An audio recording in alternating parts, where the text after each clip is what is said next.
धनन श्री सदगुरु सुखराम जी महाराज की अणबे वाणी है। अगाध बोध ग्रंथ चल रहा है।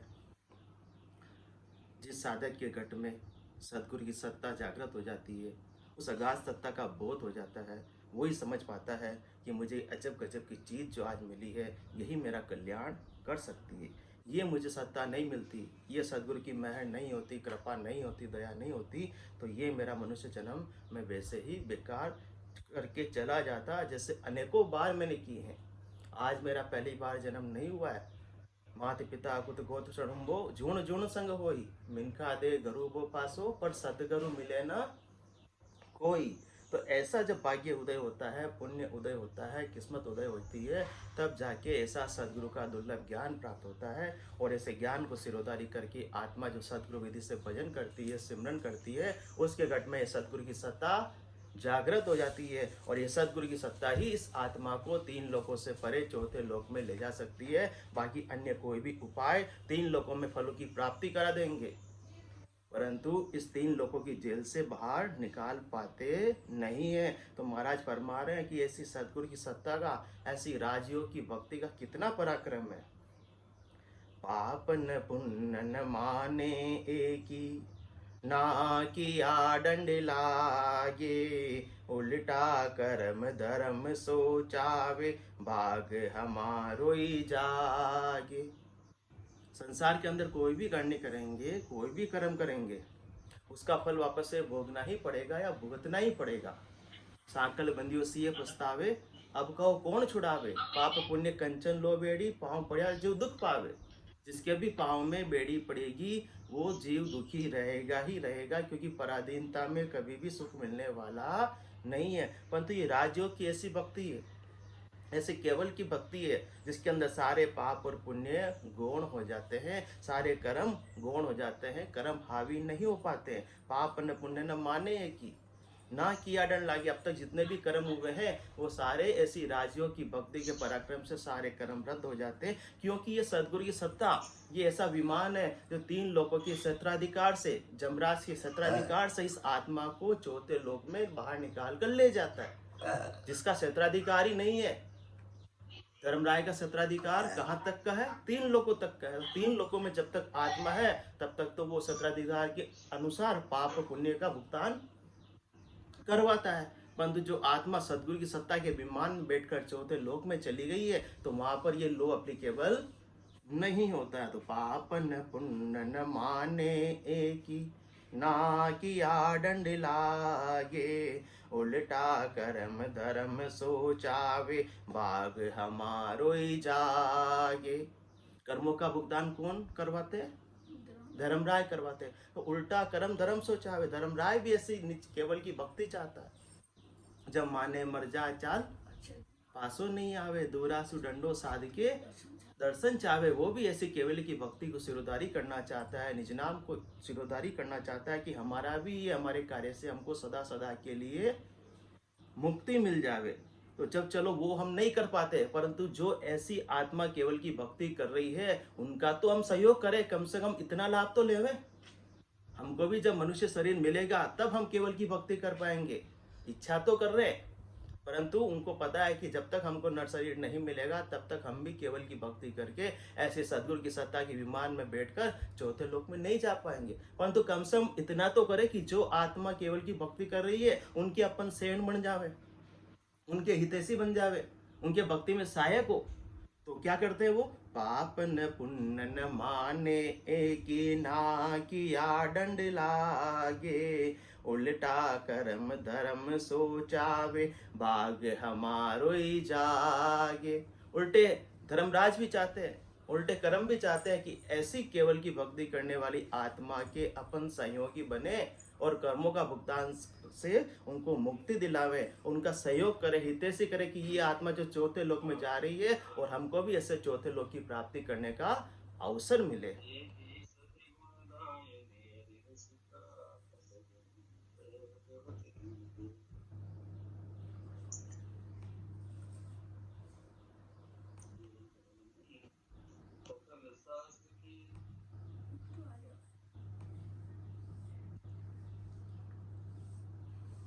जो कोई चीज अर्थ सो लागे तो सब ही सुख पावे। पांचों भोग आत्मा खुश हुए दावो को भी न चावे। और उल्टे तो कर्म चाहते हैं कि हम भक्ति करने वाली हंसपति आत्मा के सहयोगी बने, उनकी सेवा करें। जो कोई चीज रसो लागे तो सभी ही सुख पावे। कर्म तो भुगतान करना दूर, पाप भुगताना दूर, पुण्य भुगताना दूर, उल्टा वो तो सहयोग बनना करना चाहते हैं कि हमारा कोई न कोई ऐसी भक्ति करने वाले जन की सेवा का हमको सु अवसर मिले। जो कोई चीज अर्थ सो लागे तो सब ही सुख पावे। क्योंकि ये राजयोग की भक्ति है। जैसे राजा के यहाँ पर आम प्रजा जनता क्या चाहती है कि हमारी कोई भी सामान्य से वस्तु भी राजा के काम आ जाओ, कितने खुशी होते हैं। जैसे हमारे खेत है और खेत के अंदर कोई भी फसल आई है तो राजा के यहाँ पर ले जाना चाहते हैं, तो बदले में कुछ चाहते हैं कि राजा हमको पैसे देंगे। राजा स्वीकार कर ले, वही बड़ी उनको हर्षता होती है कि देखो कितना अच्छा कि हमारे खेत की वस्तु राजा के घर पे काम आई है। तो जो कोई चीज अर्थ सो लागे तो सब ही सुख पावे। पांचों भोग आत्मा खुश हुए दावो कोई न चावे। वो तो चाहते हैं कि उनकी आत्मा खुश होवे, किसी भी प्रकार से अपन उनके उपयोगी बने, और वापस से कोई भी चार्ज लेना नहीं चाहते। इसी प्रकार से कर्म भी वापस से कोई बदला लेना या देना नहीं चाहते हैं। गणी कहाँ लग कहूँ तुम ताई, जो देवल कोई ढावे। तो पण पाप न लागे जन को, वो हंस पदवी पावे। महाराज फरमा रहे कि और मैं कहाँ तक करूँ इसका वर्णन। मैं तो इतना कह देता हूँ कि इस प्रकार से कर्म नहीं लगते हैं कि यहाँ तक कि भक्ति करने वाले जन के पाँव के नीचे चलने से कोई जीव भी आ जाता है और वो मृत्यु को प्राप्त हो जाता है, तो भी उसको अगला शरीर अब 184 जीवाजून में कीट पतंग पशु और पक्षी का नहीं मिलेगा, उसको नरदेही प्राप्त होगी। और ऐसी नरदेही प्राप्त करके वो भी केवल की भक्ति करके 3 लोकों से परे चौथे लोक का वासी बन जाएगा। इतना केवल की भक्ति में पराक्रम है, इतना राजयोग की भक्ति में पराक्रम है। अन्य उपाय कुछ भी करेंगे, सब में पाप और पुण्य साथ रहेंगे, पीछा छोड़ने वाले नहीं। परंतु ये राजयोग की भक्ति ऐसी है राजा के समान, जिसके अंदर ऐसा राजयोग प्राप्त करने पर सारे पाप और पुण्य रद्द हो जाते हैं। ताको सुनो भेद सब ज्ञानी, जग दृष्टांग बताऊं। राजयोग यो राजा जैसो, फिर जन का गुण लाऊं।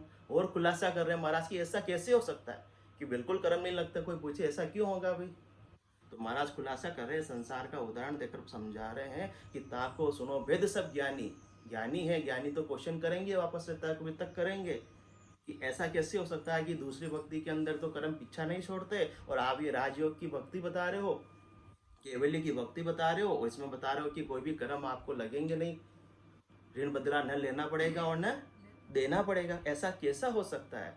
तो महाराज संसार का उदाहरण देकर ज्ञानियों को समझा रहे हैं। ताको सुनो भेद सब ज्ञानी, जग दृष्टांग बताऊं। संसार का सामान्य दृष्टांग बता रहे हैं, जिससे अपन सब देखते हैं, आंखों से अनुभव करते हैं। राजयोग यो राजा जैसो, फिर जन का गुण लाऊं। जिस प्रकार से राजा होता है, राजकाज के अंदर राजा होता है, वैसे ही ये राजयोग की भक्ति है, केवल की भक्ति है। इसमें भक्ति करने वाला जन होता है राजा, और भक्ति करने वाले जन में बिल्कुल बिल्कुल समान गुण है। किस प्रकार से राजा को दंड नहीं लगता है। यो दो ना को दंड न लागे, किसी रीत को कोई। साहेब शोक भग संग भोगे, बेरन बांधे लोई। या दो ना को दंड न लागे, जो राजा है वो कोई भी कार्य करे उसको दंड लगता नहीं है। उससे कोई गलत डिसीजन भी हो जावे, गलत निर्णय भी हो जावे, गलत कार्य भी हो जावे, तो भी प्रजा उसको दंड देती नहीं। यादो ना को दंड न लागे, किसी रीत को कोई। किसी भी रीत का, अच्छा या बुरा। इसी प्रकार से राजयोग की भक्ति करने वाली, केवल की भक्ति करने वाली हंसवती आत्मा को किसी भी प्रकार का पाप का और पुण्य का दंड भुगतना या भोगना नहीं पड़ता है। सायब सोख भग संग भोगे, बेर न बांधे लोई। राजा क्या करता है? राजकाज चलाता है और अपने मन माफिक शौक होते हैं, इच्छा होती है, वो भी पूरी करता है। परंतु कोई प्रजा उनसे बेर करती है कि आप इस प्रकार क्यों कर रहे हो, ये क्यों कर रहे हो, वो क्यों कर रहे हो। इसी प्रकार से केवल की भक्ति करने वाली आत्मा संसार में रहती हुई, गृहस्थ में रहती हुई, परिवार में रहती हुई, व्यवसाय का कार्य करती हुई, समाज का कार्य करती हुई अपनी आत्मा का कल्याण कर लेती है। परंतु कर्म उसको भुगताते नहीं है कि आपको अपना कल्याण करना है तो आप गृहस्थ का कार्य क्यों कर रहे हो। कर्म करे निकर्म रहे, ऐसी युक्ति लखाए, सदा विलास त्रास नहीं मन में, भोग में जोग जमाए। जिस प्रकार से राजा भोग करते हुए भी राजकाज संभालता रहता है, इसी प्रकार से ऐसे केवल की भक्ति धारण करने वाली आत्मा संसार का कार्य करती हुई, ग्रस्त का कार्य करती हुई, अपने कर्तव्य कर्म का निर्वाह करती हुई आत्मा का कल्याण करके चौथे लोक की वासी बन जाती है। ग्रस्त में रहते हुए जो कर्म कर रही है, व्यवसाय में रहते हुए जो कर्म कर रही है, वो कर्म उसके ऊपर ऋण बदले न तो चढ़ रहे हैं न बढ़ रहे, बिल्कुल उससे न्यारी होकर कर्म करती है। जो अपन बात करते हैं, मैं जग में रहूं तो ऐसे रहूं, जो जल में कमल का फूल रहे, तो कैसे संभव है? ये केवल की भक्ति के माध्यम से ही संभव है, इसके अलावा संभव नहीं है। निज इष्ट साधन के लिए संसार धारा में बहे। कौन सा इष्ट साधन? संसार के अंदर आए हैं, ग्रस्त के अंदर आए हैं, शरीर का निर्वाह तो करना पड़ेगा, शरीर का धर्म तो निभाना पड़ेगा। निज इष्ट साधन के लिए संसार धारा में बहे, संसार के साथ अपने को सारे व्यवहार करते हुए, पर नीर से नीरज सदस्य उससे अलिप्त बना रहे। जिस प्रकार से नीरज कमल पानी में रहता हुआ भी उससे उपराम रहता है, इसी प्रकार से ये राजियों की भक्ति करने वाली आत्मा संसार में रहते हुए भी, ग्रस्त में रहते हुए, अपने करते हुए कर्म का निर्वाह करते हुए भी कर्म बंधन उसके लगते नहीं है। यादो ना को दंड न लागे, किसी रीत को कोई, सायब सोख भग संग भोगे, बेर न बांधे लोई। राजा से कोई बेर नहीं बांध सकती प्रजा, इसी प्रकार से कर्म भी ऐसी हंसवती आत्मा से कोई बेर बांधती नहीं है। कर्म उसके बढ़ते नहीं है, कर्म का बदला लेने के लिए वापस से उसको दे धर के आने की आवश्यकता नहीं पड़ती है। जो कोई चीज मंगावे राजा, खुशी हुए घर सारो, दिन दिन बाग सकल यूं कहे, अब कुछ होने हारो। राजा की किसी चीज की कमी थोड़ी होती है, परंतु कोई भी अपने प्रजा से, अपने अधीनस्थ कर्मचारी से, किसी से भी कोई चीज मंगा लेता है कि हाँ तुम्हारी ये चीज लेना, तुम्हारे खेत पर अच्छी फसल आई है, मीठे मीठे आम आए हैं, हमको आम का बहुत शौक, आम लेके आना। तो जो कोई चीज मंगावे राजा, खुशी हुए घर सारो। और वो अधीनस्थ कर्मचारी घर पे जाकर बताएगा आज अपने खेत की फसल जो आम अच्छे लगे, राजा जी को खबर मिली है, उन्होंने मंगाया, तो सब झूमने लगी हैं खुशी से। क्यों? क्योंकि दिन दिन भाग सकल यूं कहे, अब कुछ होने हारो। हमारा दिन भाग है, जो हमारे खेत की आम राजा जी के काम आएंगे, राजा जी हम पर रीझ जाएंगे, अब हमारा भी कल्याण हो जाएगा। इसी प्रकार से कर्म भी ऐसी भक्ति करने वाली आत्मा के कुछ न कुछ वो करना चाहता है कि सेवा के अंदर अपना भी कुछ न कुछ योगदान हो, तो वो तो और राजी होते हैं। धर्मराय भी राजी होते हैं उस हंसवती आत्मा को, और कर्म लगते नहीं है। हाथ गाल कर ले कुछ काहे, तो पण बुरो न माने, बेटी बहन नार लग खेचे, जब लग रहे सब छाने।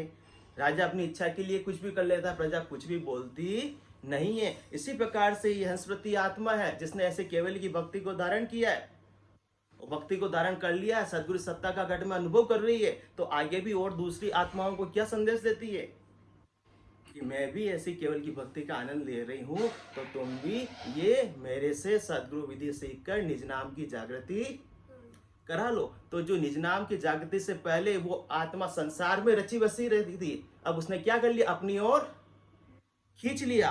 हाथ गाल कर ले कुछ काई, किसको हाथ गाल कर ले लिया? ऐसी हंसवती आत्मा को प्रवृत्ति प्रसाद से निवृत्ति निवेड़े में लिया, अपनी ओर राजियों की भक्ति में मिला लिया। तो जो हंसवती आत्मा राजयोग की भक्ति में लग जाएगी वो तो धर्मराय के सत्ताधिकार से बाहर हो जाएगी, तो भी धर्मराय बुरा नहीं मानेगा। जिस प्रकार से राजा का कोई भी कार्य से प्रजा बुरा नहीं मानती, कोई विरोध नहीं करती, इसी प्रकार से एक हंसवती आत्मा सदगुरु की सत्ता को जागृत करके कितने ही घट के भीतर ऐसी सत्ता का दीप जला देती है। हाथ गाल कर ले कुछ काहीं तो पण बुरो न माने, बेटी बहन नार लग खेचे जब लग रहे सब छाने, जूबे राग लिया कुल दावा सब जग का रद होई, उल्टा सकल पूजने लागे दंड न मांगे कोई। पहला उदाहरण अनंत श्री सदगुरु सुखराम जी महाराज ने राजा का किया कि राजा को कोई भी दंड नहीं लगता। इसी प्रकार से राजयोग की भक्ति करने वाले, केवल की भक्ति करने वाली आत्मा को भी दंड नहीं लगता। दूसरा उदाहरण और संसार का अपने को समझाने के लिए सदगुरुदेव फरमा रहे हैं, जो बेराग लिया कुल दावा सब जग का रद हो। जो सामान्य अपन देखते हैं ताकि आसानी से समझ सकें, उल्टा सकल पूजने लागे दंड न मांगे कोई। संसार के अंदर जब तक कोई सामान्य व्यक्ति है, व्यवसाय कर रहा है, ग्रस्त में है और उसकी लेनदारियां देनदारियां खूब है, उधारा भी खूब ले लिया, परंतु जैसे ही उसने डिसीजन लिया कि अब मुझसे धंधा नहीं होता या वो उधारी नहीं चुकती किसी भी कारण से, और वो क्या करता है, ग्रस्त से बैरागी हो जाता है, दीक्षा ले लेता है, सन्यासी बन जाता है, बाबा जी बन जाता है। तो जो बैराग लिया कुल, जो जैसे ही कल तक तो ग्रस्त में था, लोगों की लाइन लगी हुई थी, घर पे आ जाने थे मांगने वाले, और जैसे ही आज उन्होंने दीक्षा ले ली है, किसी भी गुरु के सानिध्य में, गुरुकुल में चला गया है, आश्रम में चला गया, किसी भी द्वारे में चला गया, किसी भी मठ संप्रदाय में चला गया, उसी समय से जो बैराग लिया कुल दावा, जिस क्षण के अंदर उसने दीक्षा ली है, कपड़े वस्त्र चेंज कर लिए हैं, तो उसी समय उसके सारे कुल के दावे जब सब जग का रद्द हो, संसार के सारे दावे रद्द हो जाते हैं। संसार का उदाहरण देखकर सदगुरुदेव समझा रहे राजयोग की भक्ति का कितना पराक्रम है। जो बेराग लिया कुल दावा सब जग का रद्द हो, ये तो शरीर से बैराग की बात बता रहा है, इसमें भी संसार के ये दावे रद्द हो जाते हैं। तो आत्मा ये सदगुरु सत्ता के माध्यम से ज्ञान बैराग लेगी तो आत्मा के जो अनेकों जन्मों के दावे वो क्यों नहीं रद्द होंगे, ये अपने को समझाने की कोशिश कर रहे हैं। जो बैराग लिया कुल दावा सब जग का रद्द होई। दीक्षा लेने से पहले, बैरागी बनने से पहले सारे लेनदारी देनदारी का भार किसके ऊपर था, उस व्यक्ति के ऊपर था, परंतु जैसे ही उसने दीक्षा ली, जैसे ही बैरागी बन गया, जैसे ही सन्यासी बन गया, सारे उसके दावे रद्द हो गए, सारे माथे से बोझ उसका बिना चुकाए ही उतर गया। इसी प्रकार से तीन ताज का कर्म हमारा संचित कुण विदिक हो। अभी के तो चलो देता देता सब दे चुके, जब खटफाटे सोई रे, परंतु अपन कितना देंगे, अपने में देने का सामर्थ्य नहीं है मेरे भाई, कितना देंगे। इस जन्म का अपन ने चलो कुछ भी है बराबर करने की कोशिश भी कर ली, जी जान भी लगा दिया, परंतु संचित कर्म तो अनेकों जन्मों के अपने साथ में है, उनका भुगतान अपन कैसे करेंगे बिना राजयोग की भक्ति के, बिना बैरागी बने हुए। जिस प्रकार से शरीर से बैरागी बनने पर संसार के शरीर के दावे रद्द हो जाते हैं, इसी प्रकार ये आत्मा सत वैराग को धारण करके, ज्ञान वैराग को धारण करके, सदगुरु की सत्ता को धारण करके बैरागी बन जाती है, तो उसी माया और ब्रह्म के कुल के सारे दावे रद्द हो जाते हैं। जो बैराग लिया कुल दावा सब जग का रद्द हो। फिर देर लगने वाली नहीं है, बैरागी बनते ही, ड्रेस पहनते ही सारे दावे रद्द। इसी प्रकार से आत्मा सत बैराग धारण कर लेती, निज नाम के वस्त्र पहन लेती है, सत जल से स्नान कर लेती है, तो उसके सारे दावे अनेक जन्मों के हैं वो सब रद्द हो जाते हैं। उल्टा सकल पूजने लागे दंड न मांगे कोई। उल्टा कौन, जो मांगने वाले खड़े रहते थे, अब वो तो क्या पहले मांगने के लिए आते थे, अब किसके लिए आने लग गए, पूजने के लिए आने लग गए, महाराज के धोख देने के लिए आने लग गए, दर्शन करने के लिए आने लग गए। उल्टा सकल पूजने लागे। हाँ, दंड न मांगे को संसार का उदाहरण देकर समझा रहे हैं कि शरीर से बैराग धारण करने पर ऐसा होता है। इसी प्रकार से ये आत्मा जब बैरागी बन जाती है ज्ञान बैराग के द्वारा, ऐसी सतगुरु की सत्ता के द्वारा, तो फिर उल्टा सकल पूजने लागे। सकल कौन? धर्मराय भी, करम भी। दंड न मांगे कोई भी दंड नहीं, कोई भी लेना नहीं, कुछ भी देना नहीं। और वो तो बस आदर करते, जब माने मर जा चाल पासे नहीं आवे, दूरासु दंडोत साधिका दर्शन चावे। ऐसा है निज नाम का पराक्रम, ऐसा है सदगुरु की सत्ता का पराक्रम। ये अगाध का बोझ जिसने कर लिया वो तो धर्मराय के क्षेत्राधिकार से बाहर हो गया। बहुविध चीज खुआवे लायर, पांच भोग लग भाई, ना बदले कुछ जीम्यो चावे, जन के गर्वे आई। जो अब तक तो लेनदारी देनदारी वाले आते रहते थे, मांगने आते रहते थे, अब उल्टा क्या कर रहे हैं? बहुविध चीज खुआवे लायर।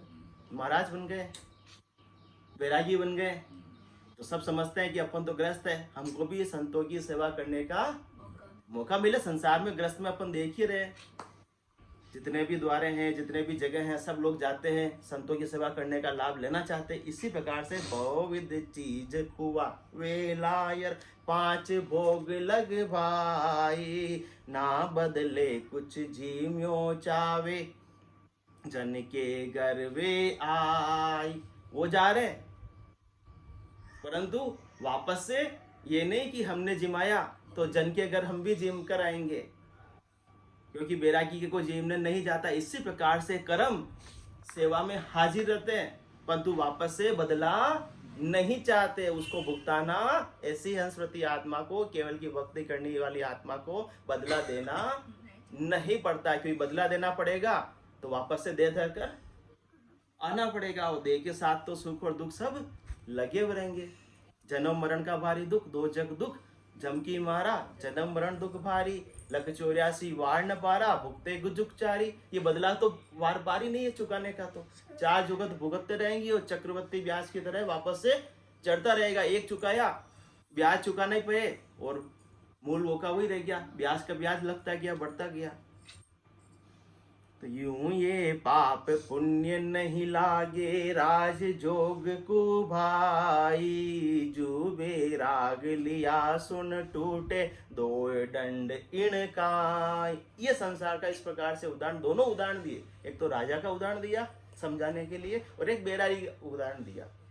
इस प्रकार से राजा को कोई कर्म दंड नहीं भुगता सकता, इसी प्रकार से बैरागी को भी कोई दंड नहीं भुगता सकता। ऐसे ही केवल की भक्ति करने वाली आत्मा का जो ये माया ब्रह्म का दंड है, धर्मराय का दंड है, कर्मों का दंड है, वो सारा दंड माफ हो जाता है, रद्द हो जाता है, नल और वॉइड हो जाता है, कोई लेना देना बाकी नहीं रहता है। तो धर्मराय से हंसप्रति आत्मा को नो ड्यू सर्टिफिकेट दे देता है, नो ऑब्जेक्शन सर्टिफिकेट दे देता है, एनओसी दे देता है कि आप तीसरे लोक से परे चौथे लोक में जाने के हकदार हो। मेरा कोई लेना देना नहीं रहा था, बहुत सारा था जिसका वार पार नहीं था, परंतु ये निज नाम के कारण से मैंने ये तुम्हारा दंड फाड़ दिया है। बाकी आप में तो चुकाने का सामर्थ्य कभी था नहीं।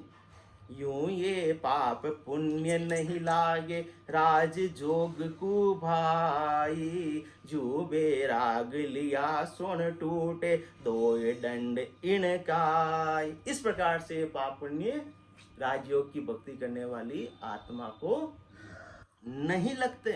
वो ग्रस्त में रह रही है, संसार का कार्य भी कर रही है, फिर भी उसके कर्म बंधन नहीं बंध रहे। यूं ये पाप पुण्य नहीं लागे, राज जोग को भाई, जो बेराग लिया सुन टूटे। बेराग लेते ही सब हो गए, टूट गए, समाप्त हो गए। दो ये दंड इनका। दोनों दंड कौन से? लेनदारी भी और देनदारी भी। इसी प्रकार से आत्मा के पाप भी और पुण्य भी, दोनों दंड साफ हो गए। पाप को तो अपन समझते हैं, पाप को भुगतना पड़ेगा, पुण्य को भी तो भोगना पड़ेगा, उसके लिए भी भोगने के लिए देह तो धारण करनी ही पड़ेगी। तो कुल की न्यात उलट कर पूजे, दावो करे न कोई, भावे तिकण मते वे चालो, सब जग हाजिर होई। अब जो बैरागी बन गया, और उसके तो जाति वाले भी, उसके संप्रदाय वाले भी क्या करते हैं, कुल गिन्यात उलट कर पूज, दर्शन करने आते हैं, उनकी पूजा करते हैं, और वापस से कुछ भी उनसे अब दावा नहीं चाहते, कोई अधिकार नहीं रखते हैं कि हमको ये बाबा जी, ये बैरागी जी, महात्मा जी, साधु जी, संत जी हमको कुछ देंगे बदले में, नहीं, कोई भी वस्तु नहीं चाहते हैं। भावे तिकण मते वे चालो, सब जग हाजिर हो। फिर वो उस संप्रदाय में मान लो जुड़ गए, दीक्षा ले ली, बैरागी बन गए, उस संप्रदाय के अंदर वो अपना कुछ भी नया नियम लागू कर देते हैं आकर, कि भक्तजन ऐसा करेंगे, ऐसा नहीं करेंगे, तो भी सब उनको फॉलो करते हैं।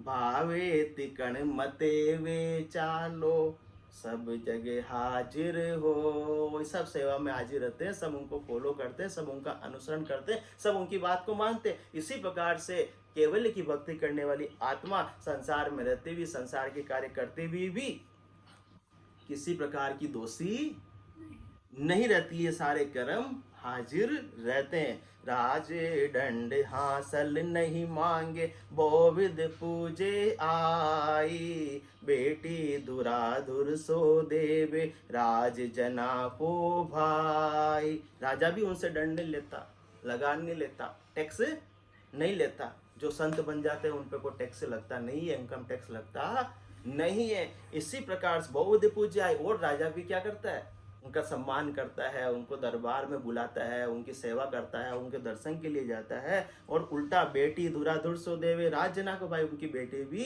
कन्या को भी उनसे पढ़ाना चाहता है, विवाह करना चाहता है। इसी प्रकार से ये कर्म भी वापस से दंड नहीं लगते। कौन से, यूं ये पाप पुण्य हुए हाजिर। जिस प्रकार से राजा भी हाजिर रहता है, दावो करे न कोई, माया ब्रह्म सकल सो बंदे, को दंड ले कहूँ तो। यूं ये पाप पुण्य हुए हाजिर, सारे कर्म सेवा में हाजिर रहते हैं। दावो करे न कोई, कोई वापस से दावा नहीं है कि तुमने पुण्य किया, इसको तुमको भोगना पड़ेगा, या पाप किया था, इसको तुमको भुगतना पड़ेगा। यूं ये पाप पुण्य हुए हाजिर, दावो करे न कोई, माया ब्रह्म सकल सो बंदे, को दंड ले कहूँ तो। ऐसी राजयोग की धारण कर लेती भक्ति आत्मा, तो माया और ब्रह्म भी ऐसे भक्ति करने वाली आत्मा की वंदना करते हैं, दिन्य दिन्य करते हैं। तो अब दंड कौन लेगा?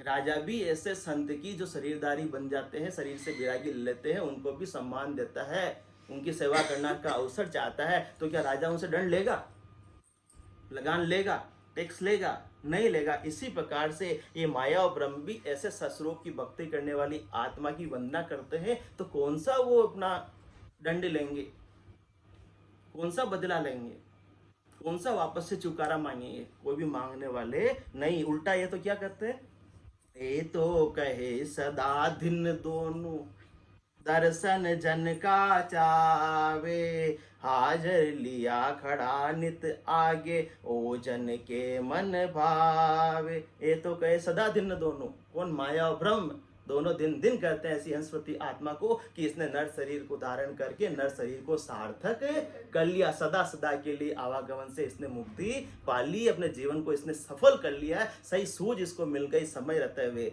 और इसने सूझ का पालन किया, सूझ का उपयोग किया। नर शरीर में सबसे बड़ी सूझ होती है, और ऐसे नर शरीर को प्राप्त करके जिस आत्मा ने ऐसे केवल्य की ज्ञान को, केवल की भक्ति को सिरोधारी कर लिया, तो माया ब्रह्म भी ऐसी हंसवती आत्मा को दिन दिन कहते ए तो कहे सदा दिन दोनों, दर्शन जन का चावे, हाजर लिया खड़ा नित आगे, जो जन के मन भावे। नित आदीन ब्रह्म सो माया, जन नहीं चावे काई, रिद्ध सिद्ध आण धरे कहूँ चरण, पिण जन माने नाई। सारी रिद्धि सिद्धि कर्म धर्म सब सेवा में हाजिर रहते हैं इसी केवल की भक्ति करने वाले जन के। परंतु केवल की भक्ति करने वाला जन तो इनको सेवा का अवसर देता ही नहीं है, क्योंकि बंदगी तालब केवल ज्ञानी, वारी सूरत साहिब सु लागी। उसका निशाना कहाँ पर है? परम पद में परमात्मा का नाम और निज नाम का उसको आनंद लेना है। बाकी ये बहिरंग पर्चों को वो मान्यता देता नहीं है। तो रित आदीन ब्रह्म सो माया जन नहीं चावे कोई। माया ब्रह्म तो सेवा में खूब हाजिर रहते हैं कि हमको सेवा का मौका दो। अणिमा महिमा गरिमा नगिमा प्राप्ति प्राकाम्य सित्व वसित्व। परंतु जन जानता है कि मिले सुख सारा सो ही खाक माही बिना राम रटना कदे मोख नाई। वो जन जानता है मैं इनको प्राप्त कर लूंगा, इनको धारण कर लूंगा तो मैं इसी में उलझ कर रह जाऊंगा। तो नित आदीन ब्रह्म सो माया जन ही चावे काई। रिद्ध सिद्ध आन धरे कहूँ चरण पण जन्माने नाई। उनका तो है क्या सुखराम दान दो साई परम पद बिना ले शुमना। इससे मुझे नीचे की कोई चीज लेनी ही नहीं है। समय हो गया।